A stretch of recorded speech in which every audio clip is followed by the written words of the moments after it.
وہ صرف اور صرف ان 3 خاندانوں کو ہی اپنا حکمران سمجھ. عمران خان صاحب اسی وجہ سے حکمران نہیں بن پائے. ان کو سمجھا ہی نہیں گیا کہ وہ ایک آؤٹ سائڈر، باہر سے آئے ہوئے کچھ ان کو عجیب الخلقت قسم کے انسان لگے کہ وہ کیسا انسان ہے جو کرپشن نہ کرتا ہے، نہ کرنے دیتا ہے، جو سیاست میں اور پاکستانی سیاست میں دین کی نہ صرف بات کرتا ہے بلکہ اس پہ عمل بھی کرواتا ہے. تو ان کے لیے تو یہ ایک عجیب انسان تھا، تو اسی وجہ سے اس کو ہٹا دیا گیا. باقی عمران خان صاحب کی جو سب سے بڑی غلطی ہے، ان کو جو ابھی NRO دیا گیا یہ ساری پارٹیوں کو، PDM والوں کو، اس کے پیچھے اصل کہانی یہی تھی.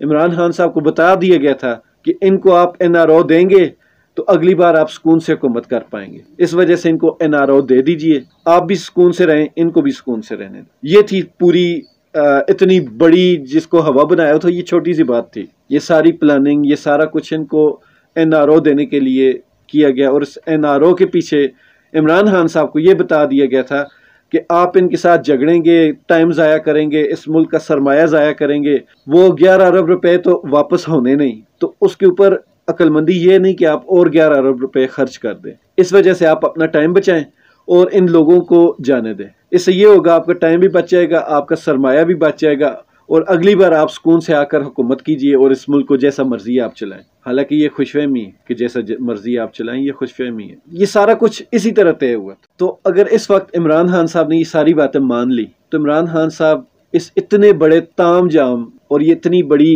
سازش، مداخلت یا خارش جو کچھ بھی تھا، ان ساری چیزوں کو اتنا بڑا کرنے سے پہلے اتنے سے پیسے آپ میڈیا کو دیتے، ان کو اشتہار دیتے.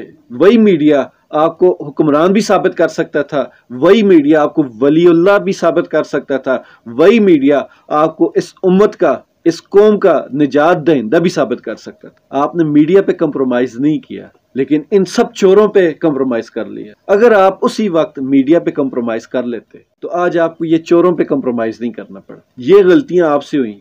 آپ 3 سال ایمانداری سے، بہترین طریقے سے، جس کی آپ پوری دنیا گواہی دے رہی کہ آپ بہترین ایڈمنسٹریٹر تھے، آپ بہترین وزیر اعظم تھے، آپ نے ان 3 سالوں میں اس ملک کا بہت بھلا کیا. لیکن یہ چیزیں عوام تک نہیں پہنچی، اسی وجہ سے عوام آپ کو وزیر اعظم سمجھتی نہیں. اس کی ایک سب سے بڑی میں مثال دیتا ہوں.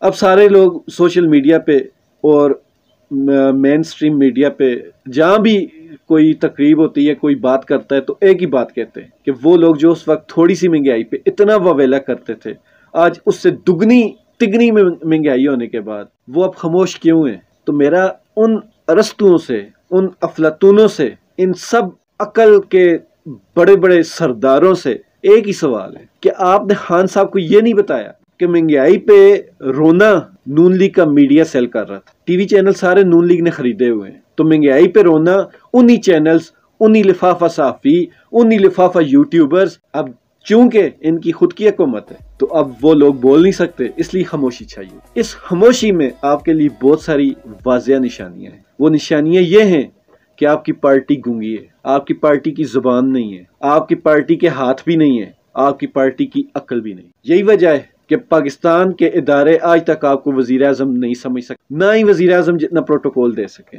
اگر آپ نے یہی روش آئندہ بھی رکھنی ہے تو معاف کیجئے گا، آپ آئندہ بھی صرف دلوں کے وزیر اعظم رہیں گے، پاکستان کے وزیر اعظم نہیں بنے. کیونکہ جن کے دل کے آپ وزیر اعظم ہیں وہ تو آپ کی آواز پہ لبیک کہتے ہیں، لیکن جب تک آپ پاکستان کے وزیر اعظم نہیں بنیں گے تب تک یہ ادارے آپ کی نہیں مانیں گے. تو ہمیں اس وقت ضرورت آپ کے پاکستان کے وزیر اعظم بننے کی ہے، اور پاکستان کے وزیر اعظم تب بھی بنا جا سکتا ہے جب آپ اپنی ایک ایک بات عوام کے سامنے رکھیں گے، عوام کو بتائیں گے. آپ کہتے ہیں جی کہ میں میڈیا کو اپنے کاموں کی تشہیر کے لیے استعمال نہیں کروں گا، لیکن سر معذرت کے ساتھ آپ ان کی بدنامی کے لیے پھر میڈیا کو کیوں استعمال کرتے ہیں؟ آپ الزام تراشی کے لیے میڈیا کا کیوں استعمال کرتے ہیں؟ جب آپ نون لیگ کو اچھا خاصا بدنام کر سکتے ہیں، آپ نون لیگ کے بارے میں میڈیا پہ باتیں کر سکتے ہیں، تو آپ اپنی اچھائیاں بھی لوگوں کو دکھائیں. آپ کے جانے کے بعد جتنی چیزیں عوام تک پہنچی وہ آپ کے اگر ہوتے ہوئے عوام تک پہنچتی، اور وہ کیسے پہنچتی وہ میں پہلے آپ کو بتا چکا کہ آپ کم از کم میڈیا کو نہ خریدیں، آپ میڈیا پہ خرچہ نہ کریں، لیکن میڈیا کو ڈھیل بھی تو نہ دینا. میڈیا کو آپ گردن سے پکڑیں تو صحیح. پاکستان میں کام 2 طریقوں سے ہو سکتا ہے، یا پیسے سے یا بدماشی سے، آپ نے دونوں نہیں کیے۔ اسی وجہ سے پاکستان کا وزیر اعظم آپ نہیں بن سکتے۔ میری آپ سے گزارش ہے کہ اگلی بار سر بہت مؤدبانہ آپ کا سپورٹر ہوں، اس وجہ سے غصہ آتا ہے کہ اس ملک کا حال بہت بروج، اس لیے یہ مؤدبانہ گزارش ہے کہ اگلی بار آپ آئے تو آپ پاکستان کا وزیر اعظم بن کے آئیے گا، دلوں کا وزیر اعظم بن کے نہیں آئیے۔ ملتے ہیں انشاءاللہ اگلی ویڈیو میں۔ اللہ تعالی ہم سب کا حامی و ناصر ہو۔